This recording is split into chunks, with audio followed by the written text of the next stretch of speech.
Let's focus on a story that hit the headlines quite a bit. Two police officers accused of killing 14-year-old Kwekwe Mwadaza at a home in Kinango on August 2014 have now been convicted of manslaughter.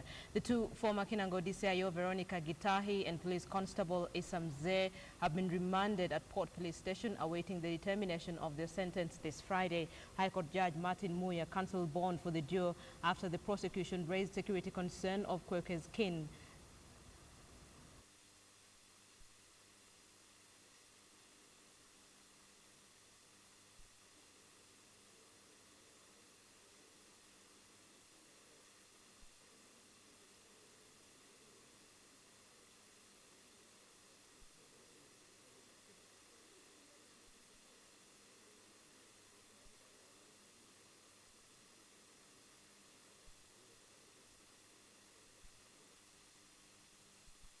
Commitment to pursuing relations based on trade and investment as opposed to aid. At a meeting between Deputy President William Ruto and the British High Commissioner to Kenya, Nick Haley, at the Deputy President's residence in Karen, the two pointed out that areas that could be of mutual benefit include energy, infrastructure, agriculture and water. The DP encouraged British firms to invest in Kenya's energy sector, particularly in the geothermal and in the oil industry. He further said there was great potential in agriculture where British firms could invest in agro-processing. The British High Commissioner acknowledged the pivotal role British companies play in Kenya's economy.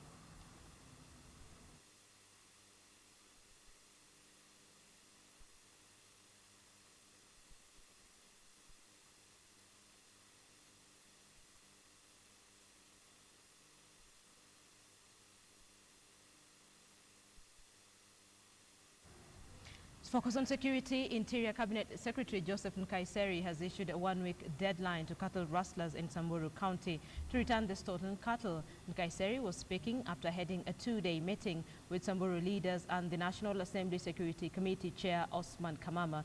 They are looking for a lasting solution to peace in Samburu North.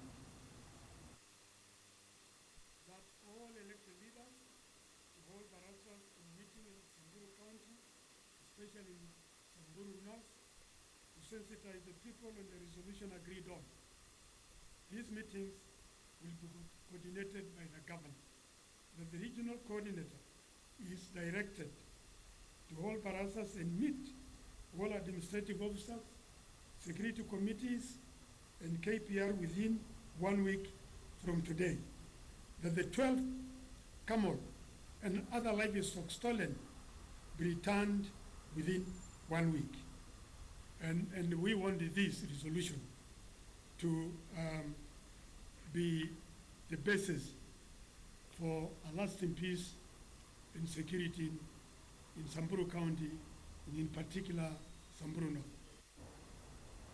Also, Senate Speaker Eko Uhuru held a roundtable meeting to discuss the prospects of ironing out remnant challenges that are still stalling the full implementation of devolution in the country.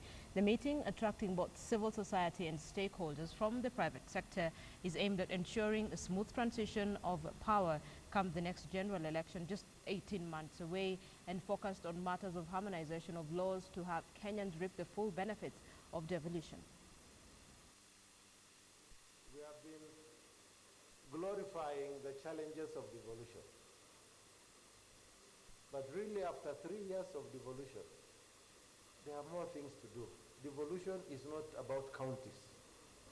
Devolution is not about governors. It's not governors. Devolution is about governance of the Republic of Kenya, starting from the national level to the devolved units. This is the time to answer the question, where is the need that makes a county propose the tax they propose? Is it that we are not giving them adequate allocation as counties? Because remember, inside the county, the actual business also expects that county to provide some basic minimum service. And those services need to be financed. So that the debate should not be whether they are raising additional taxes. The debate should be, are we harmonizing correctly? The plight of two bright girls from Kiambu County hangs in the balance as they failed to report to Form 1 due to fee constraints. Esther Muthoni, who scored 439 marks and was admitted to Kenya High School, and Faith Wanjiru, who scored 418 marks and was admitted to Limuru Girls High School, are now afraid that their Form 1 slots will be given to other pupils. Michelle Ngele has details of this story. We have admitted them to national schools of their choice. That was the promise by Education Cabinet Secretary Fred Matiang'i as he released the results for the Kenya Certificate of Primary Examinations. True to the Cabinet Minister's word, these two girls, Esther Muthoni, who scored 439 marks, and Faith Wanjiru, who scored 418 marks, got admitted to their dream schools. But despite all that, their dreams hung in the balance thanks to their family's financial constraints. Faith could not have been happier when she got this admission letter to Limuru Girls High School, but she now fears that her spot will be given to someone else.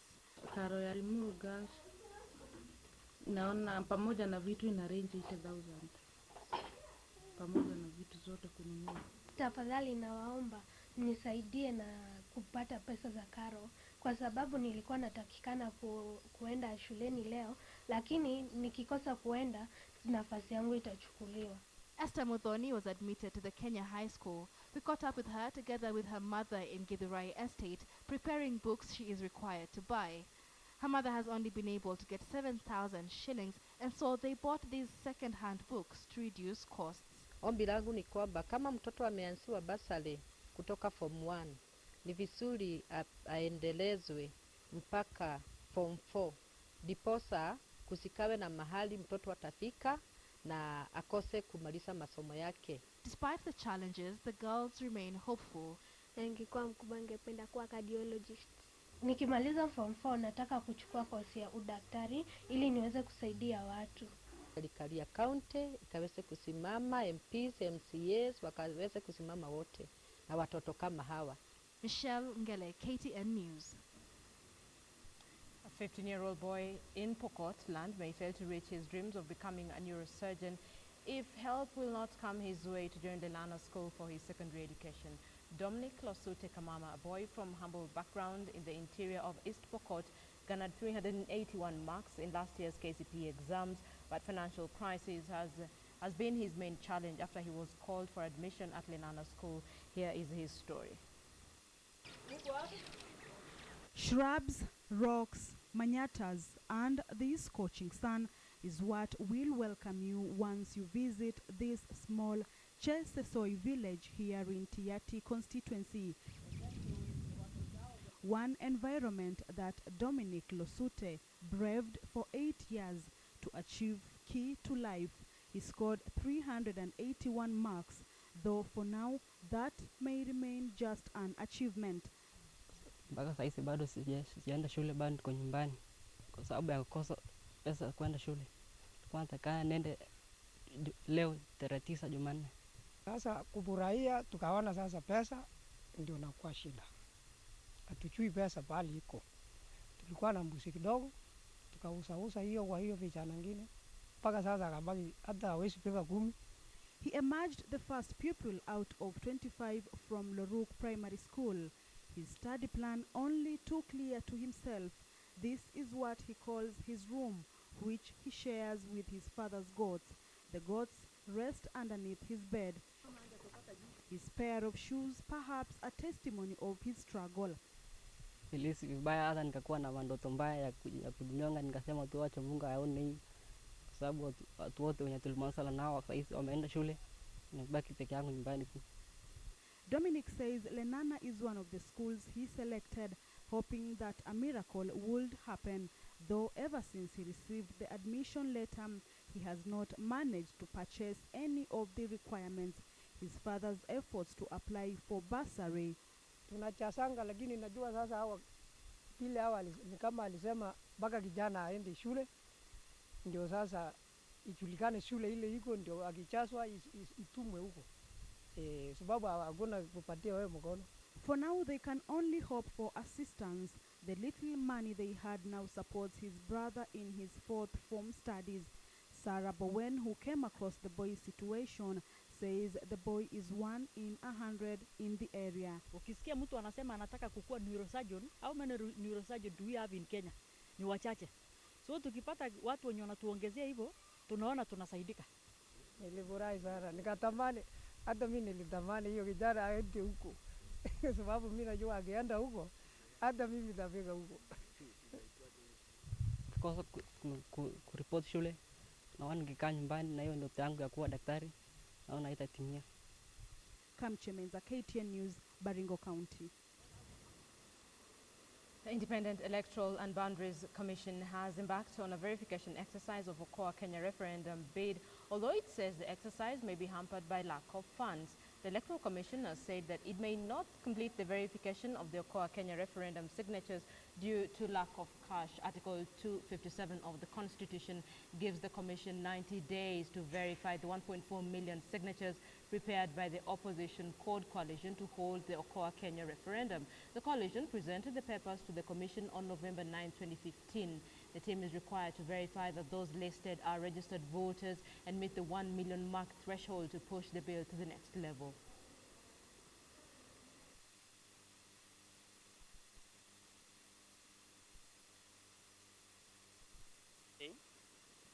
We had captured data of about 179,000. And because the process of data capturing is laborious, we have to ensure that all the details submitted to us by the Okoa Kenya team is captured in our data to act as background information before we go to the next level of running the captured data against our register of voters, because the law speaks to, the Constitution of Kenya 2010 speaks to verification of signatures of registered voters. Great, so let's end this with a look at football. We know that Football Kenya Federation elections are currently going on. Big announcement there from Sam Nyamweya. Let me bring in my colleague, Lynn Washira. Lynn, what's going on? Yes, indeed, Linda. We continue coming live from the Moi International Sports Kasarani Indoor Gymnasium, where of course the National Football Kenya Federation elections are taking place. The process of electing a new leader, of course, is just about to start. And as you can see behind me, of course, the ballot papers have already been lined up for the process to kick off. This process has started late, of course, on the program. It was supposed to be the first item on the program, but that was put on hold for a meeting that was supposed to pass the adoption of the Sports Act that indeed was able to do that, although there are some amendments that have to be made on the Football Kenya Federation constitution. But then again, as you have said, probably the shocker of the afternoon is the fact that the current FKF president, or should we say the outgoing Football Kenya Federation president, Sam Nyamweya, stepping down or pulling out of the race and leaving what was termed as a three-horse race to almost a two-horse race, where the Kenya Premier League club's chairperson, Ambrose Rachel, is also the president, the chairperson of the Kenya Premier League champions Gor Mahia, as well as the Kariobangi Sharks, Nick Mwendo, have now been left as the two front runners in these elections. Linda? Lynn, can you hear me? Okay, I know there's a little bit of background noise where you are, but the interesting thing with that announcement of Sam Nyamweya, did he give specific reasons why he's decided to step aside? Well, in his speech, he said that after consultations with his family, they decided that it's time for him to put on hold his football ambitions to concentrate on other things and, of course, family. He said that his family needs him more. He has spent the better part of probably the last 4 years in office trying to make football better, he says, but he still said that he will still be available should he be needed for advice. Here's the thing, Lynn. Nyamweya clearly had so much support. Have you managed to speak to some of his supporters? What are they saying? Who are they backing? Well, Linda, you are right indeed. But as I said earlier on, Sam Nyamweya has been a bit quiet from the last part of last year and the beginning of this year, with speculations have been rife about him pulling out, but no one was really sure. And speaking to a few delegates a few minutes ago, there are speculations that Sam Nyamweya supporters are backing Ambrose Rachel in this title. So let's see how this goes. Lynn Washira, thank you so much. Of course, we'll be keeping tabs with you during the afternoon. I understand that the results will probably come in the afternoon. And that is where we leave it. On KTN News, have a good afternoon. I'm Linda Ogutu.